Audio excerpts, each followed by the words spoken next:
На юге Ирана, на побережье Персидского Ирандын залива, түштүгүндө Перс расположен булуңунун район жээгинде Бушер провинциясы жайгашкан. Бул аймак өзүнүн курма плантациялары менен белгилүү. Учурда алардын аянты 27 000 гектарды түзөт. Бул Ирандагы чоңдук боюнча 3-чү ири курма плантациясы. Бушер провинциясында Ирандын Бандар Аббас, Асалуя сыяктуу негизги түштүк порттору жана Бушер шаары бар.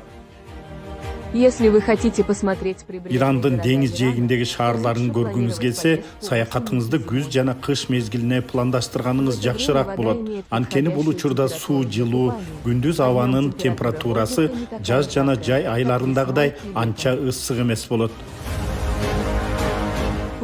Ал эми жээк бойлой саякаттап, аскалуу кооз жаратылышка жана жапайы пляждары бар жабык булуңдарга суктанууга болот.